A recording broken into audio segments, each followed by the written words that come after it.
Welcome to the Three Martini Lunch. Grab a stool next to Greg Columbus of Radio America and Jim Garrity of National Review. Three Martinis coming up. So glad you're with us for the Wednesday edition of the Three Martini Lunch. Thanksgiving's just one day away. As longtime Three Martini Lunch listeners know, on Wednesday and Friday of Thanksgiving week, Jim and I do a couple of very special podcasts. Today we're going to be taking a look at the three things each of us are politically thankful for. And then on Friday, since there is no podcast on Thursday, I'll be taking a look at our Black Friday special, the Three Martini Lunch, and coming up with some gifts for some of our favorite, or maybe not our favorite, political figures here at the end of 2019. So let's talk about what we're politically grateful for. Jim, lead us off. Sure. Look, in terms of politics, it's a bit of a rebuilding year for gratitude. I'm not feeling warm and fuzzy towards a lot of people in our political arena, but there are a few I want to say, hey, you know what, you're doing a good job. Or maybe, my third choice will be kind of a particularly ironic choice. But I want to begin with U.S. Attorney John Durham. I wrote about him at the beginning of the month. A really, arguably the best or most experienced or just the most sterling resume of any U.S. prosecutor. Made his bones, so to speak, up against the mob up in New England.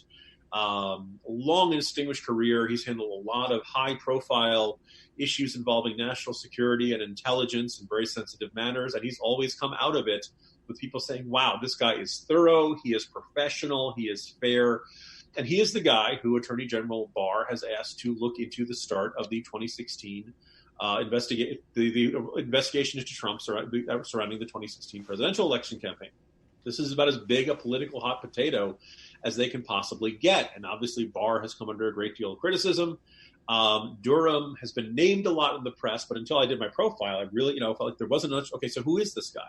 Well, the short answer is he's exactly the kind of guy you'd want to trust with a high-stakes decision and high-stakes investigation like this. He is one of the few people who is absolutely trusted by both sides of the aisle. There's no indication that this guy has got a political agenda or a grudge or anything like that.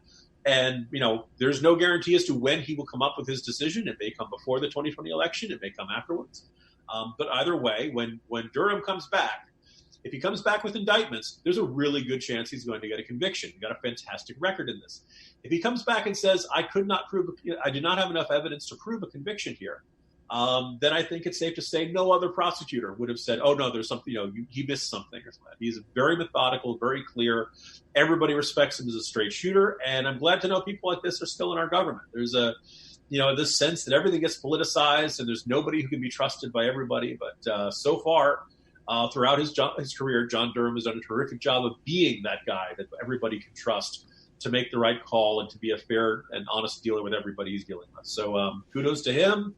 God knows when we're going to hear from him, but I think they have the right guy and the right job, and I'm glad to hear that.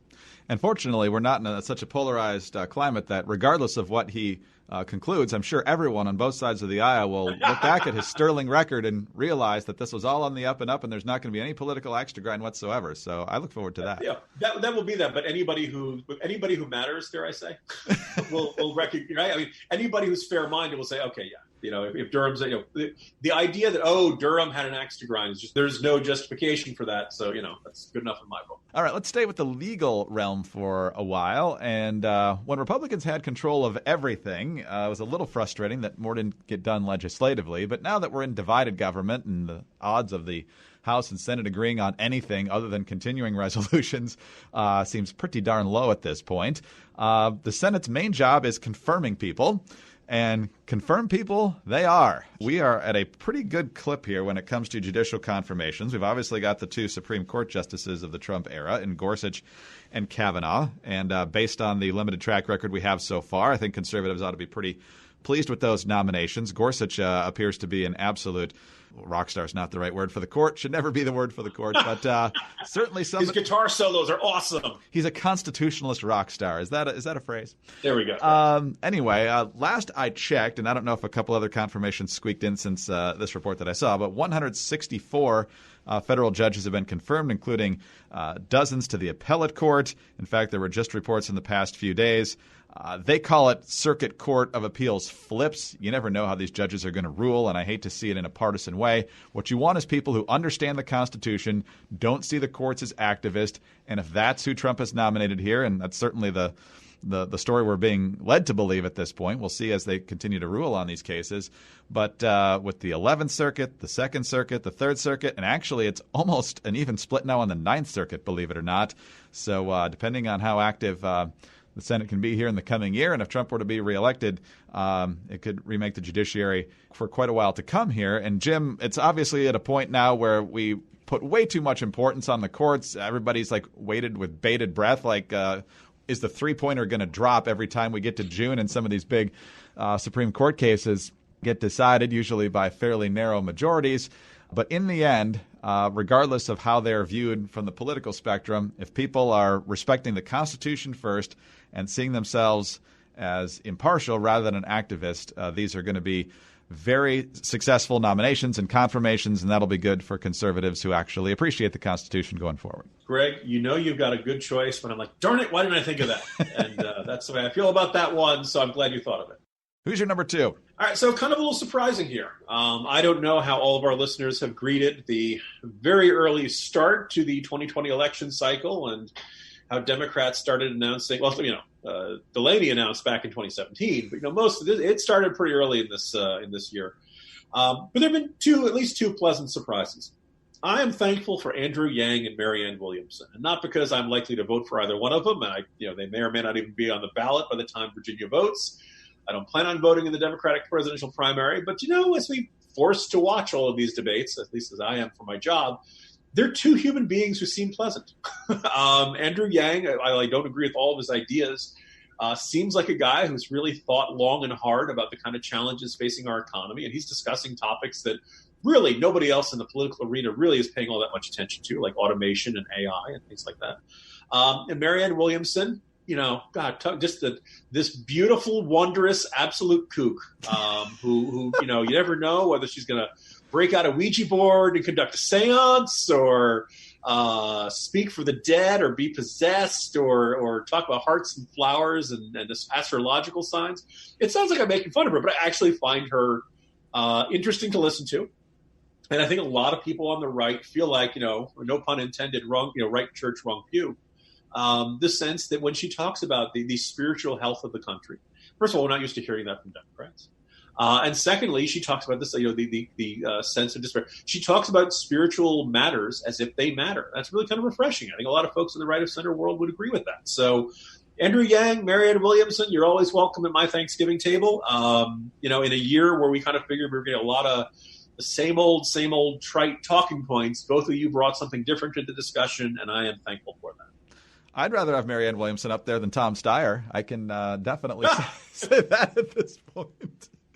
But yeah, I agree with that point because it's so obvious that so many of these candidates have honed their message over months and probably years and even decades in the case of folks like Biden and Warren and so forth.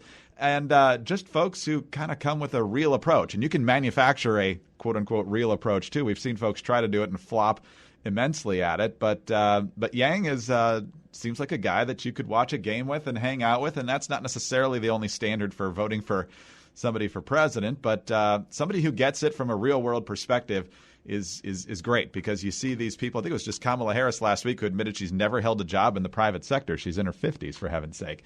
And so somebody who just understands the challenges that everyday families face, that's exactly what resonates with a lot of people. It's not resonating to the extent that either one of them is likely to do much in the primaries, but Yang keeps getting on the debate stage, and if he ever gets asked more than one or two questions over the course of a couple hours, he might be able to make some inroads here in the last few weeks before people actually vote. There are a lot of times where you'd be like, I didn't run to win. I ran to send a message, or I ran to, influence the debate. In a lot of cases, that's I really fooled myself into thinking I could be president, and I fell remarkably short of that. So this is my, but in the case of both of these candidates, I think that is accurate. I don't think there were a lot of people who figured, this guy nobody's ever heard of who's a tech executive is going to end up being the next president of the United States. And he has influenced the debate, and he's built, obviously it's a small, but I think, a very vocal grassroots army And, good for these guys. This is one of those cases where, the beating expectations really does matter when you start from nothing. And, good for these. But we don't know exactly what the future is going to hold for either one of them. But I think, like I said, I think the discussion and the debate's been better for their presence. Excellent. I was going to include, if I was feeling more cynical, and I certainly was when I sketched out the original list for this, just that Beto and Kirsten Gillibrand are out because their fakeness was wearing thin. Their increasingly extreme rhetoric was wearing thin. But I'm trying to stay more positive here. And as long as we're talking about good judges, let's talk about decent executives. And it's still early in the game, but we've had him as the good martini a couple times just in his first year as governor of Florida, and that's Ron DeSantis. This is a guy who ran in the primary last year. Everybody thought he was going to be this polarizing figure throughout the general election campaign because of that, and he wasn't. He did barely win the election against Andrew Gillum, but now he's looking at approval ratings just in the stratosphere where women and minorities, he is getting positive ratings. And the reason he's doing it is not because he's jamming some ideological agenda down the throat, but he is following constitutional principles. He's appointed 3 solid justices to the Florida State Supreme Court. He's taken a more reasonable approach to dealing with environmental challenges and cleaning it up when it comes to the Everglades. And it's not to say that he's had a perfect run here. He's certainly got his detractors still, but he's going at it from more of a common sense, conservative, practical approach to government. And I think people respond to that. But you just try to make their lives a little bit better, get the government off their backs and run a competent government and make it a little bit smaller. People respond well to that. My guess would be the decisions taken regarding the Broward Sheriff's Office turned a lot of heads. It was getting results in an area where there had not been a quick decision. It was decisive, and I think public opinion was clearly on the governor's side. Do what you say you're going to do, and explain to the public why you're making your decisions. Be clear about it. Be direct about it. Don't equivocate. And by golly, a bunch of people will find themselves start nodding in agreement. And people like accountability regardless of party, and that's a good direction for Governor DeSantis to be moving in. Absolutely. So we'll see how it goes for the next 3 years or however many years he gets to be governor down there in Florida. But his popularity could end up being a factor possibly in the presidential race. But somehow when Trump's involved, everything takes on a life of its own and the other factors kind of fade to the background. But we'll see. Florida's happy with their Republican governor.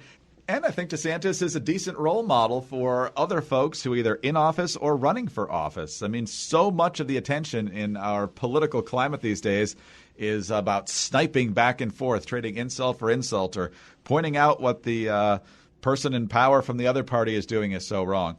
But actually having a record to point to of common sense, staying true to your conservative principles, and getting stuff done that people appreciate is a great example for others to follow.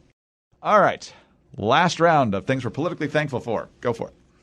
Yeah, so I've tried to avoid cynicism with these, but I ran out after 2, Greg.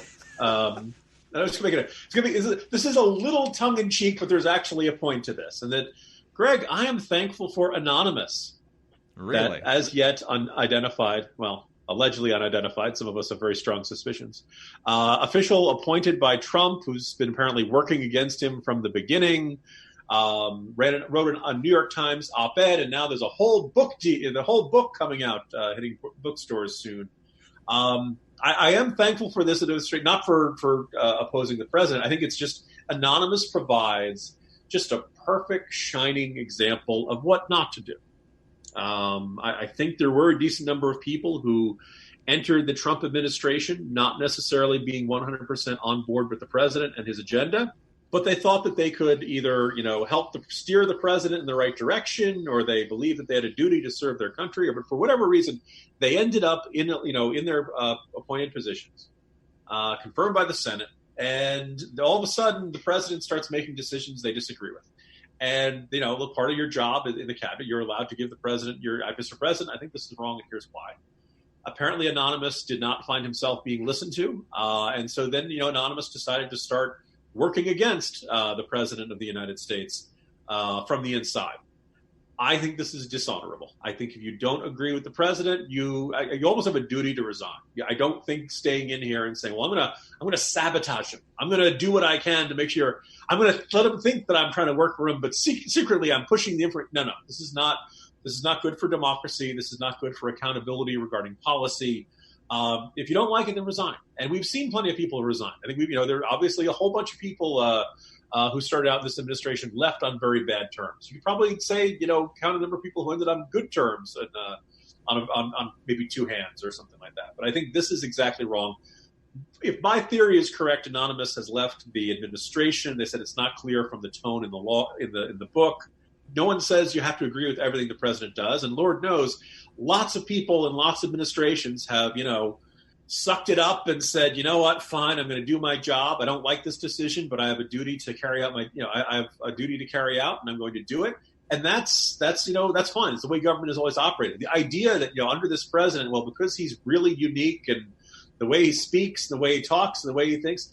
Look, if you don't like the policies, step down. Make room for somebody else who does want to carry them out. You want to make your argument to the public that what you've seen from the president makes him a very bad president, not to be worthy of reelected. You're free to do that. And that's what Scaramucci is doing. And I can only imagine what he saw in that whole 11 days. So many examples. But again, I think Anonymous is kind of a spectacularly vivid example of what not to do, of dishonorability. And it's kind of pleasing to see the criticism he's been getting. Anonymous is not being raved as some sort of, I think Anonymous thought he would get praised as a hero, and he's not. And I think whether you love the president, whether you hate the president, there's a part of it's like, either do your business or get off the pot, man, right? One or the other. Either you're with the president or you're not. None of this secretly trying to undo him from the inside. It's not, that's not what you're supposed to do in our government. It's bad faith, and there's nothing particularly heroic or noble about it. So, in a very strange way, thank you, Anonymous. You've been a role model for us all. I think what Scaramucci mostly remembers from those 11 days is the face of John Kelly as he pointed to him towards the exit, because that's pretty much how that ended. No, I think it was blowing the kiss during the press conference, Greg. Mwah! Who loves you, baby? Kelly Savalas. Do you still claim it as the same person that you did originally? Oh, the whole time, John. Oh, Greg, I'm sorry. I called you John for some reason. I've been on the hunts for this man for quite some time, John. It's a John Huntsman type scenario. Now, some people might be like, Jim, John Huntsman, said he would never do anything like that in a million years. There was some of the wording of when the controversy around the original op-ed came out that struck me as not quite entirely convincing. And I've always seen John Huntsman as the weirdest, most unexpected figure to serve in this administration. John Huntsman, up until very recently, served as U.S. ambassador to Russia. I think it's kind of interesting. We didn't hear a great deal from John Huntsman in this role. I think he generally, as far as anyone could tell, he was keeping his head down and doing his job the way he could. But John Huntsman just seemed like the kind of guy who'd want to take credit for working in the administration, but also simultaneously get credit for opposing it from all the folks who oppose the president. I could be very wrong. Can't imagine where you get that perspective on John Huntsman from, considering he was the ambassador to China. He's always been such a loyal guy everywhere else. then ran for president against Obama. Yeah. I mean, this way, if he doesn't run against Trump this year, it'll mark the first time in like 8 years he hasn't run against the president who appointed him to be an ambassador. That's not like John Huntsman. He never turned against a president who gave him a job. He's planning to run for governor of Utah, it seems like. So I'm guessing he's going to keep this as quiet as humanly possible, because if he writes an anti-Trump book, his odds of being elected in Utah, based on how Mitt Romney's approval ratings are going right now, might not be as good as they were if he keeps it quiet. So, yeah, I mean, that would take him down to relatives, and that's like, what, only 40% of the vote there in Utah, Greg? Moving right along. The other 40% are also Romney relatives. So there you go. Utah listeners, we love you. What was at the original top of my list, and I'm just going to mention this because it's not officially my last one. I'm really thankful for our military, and I'm specifically thankful that they killed al-Baghdadi, because that was an amazing mission. Another great example of our special forces getting in there and getting the job done. No one's particularly sad that he's dead, so let's go with that. But here's my final one. We just talked about it earlier in the week with the local elections in Hong Kong, and that's protesters standing up for their freedom and pushing for freedom in some areas, with obviously great risk facing them if they are unsuccessful. We're seeing it with the students and others now who have joined them, with the protests in Hong Kong that have been going on for months. They now know that they've got a lot of the folks in Hong Kong behind them, even if they don't necessarily hear it every day. These elections should be a great encouragement. We're seeing it in Iran, where the government raised fuel prices a ridiculous amount, and the people are taking to the streets again. They're being repressed, some of them killed, a lot of them in prison, but they're still taking to the streets because they see this as another opportunity to yearn for freedom, to strive for freedom, because it's been denied to them for so long. We obviously often take it for granted in this country until we see a political threat or otherwise, and then we stand up and fight for it. It's a great reminder from these folks who are either in danger of losing freedom in the case of Hong Kong or desperately want their freedom in the case of Iran and other countries around the region as well, that freedom is precious, and when you have it, you should cherish it and do everything you can to protect it. And so they're a great example and a great reminder of everything we have to be thankful for in this country.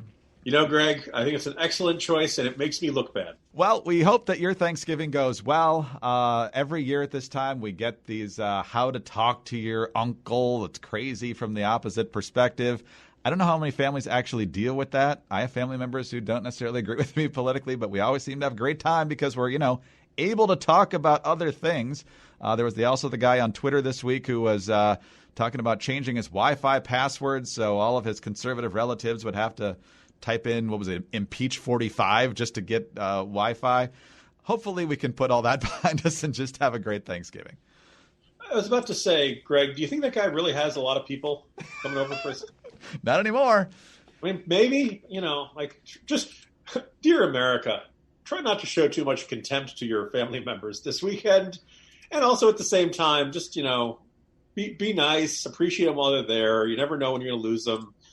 And, and if you do happen to be rude to them, please spare us the op-ed telling us what a hero you are for throwing mashed potatoes at them. Oh, Jim, obviously we would be remiss to not remind everyone that we are very thankful for our 3 Martini Lunch listeners. You folks are fantastic. It's great to hear from you on a regular basis. It's fun to interact with you. Jim, always great to remember this time of year how thankful I am to do the podcast with you. It's great fun every day, always the best part of my day, and it continues to be great fun even as the news cycle gets crazier and crazier.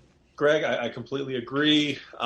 Getting to vent to you and to all of our listeners is good for my sanity. Yeah, this is about as sane as I get, folks. And thank you for playing. I don't know whether the Abbott to my Costello or the Costello to my Abbott, but I'm very appreciative of everyone who seems to enjoy us chatting every day. And hopefully we bring a little breath of fresh air to you around midday or whenever it finally gets posted online.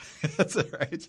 So, folks, be safe on the roads. Have a fantastic Thanksgiving. So much to be thankful for. We are richly blessed as individuals and as a nation. Enjoy that time. We'll be off tomorrow, back with our Black Friday special on Friday, and back with our regular podcast on the following Monday. Have a great Thanksgiving, and tune in for the next 3 Martini Lunch.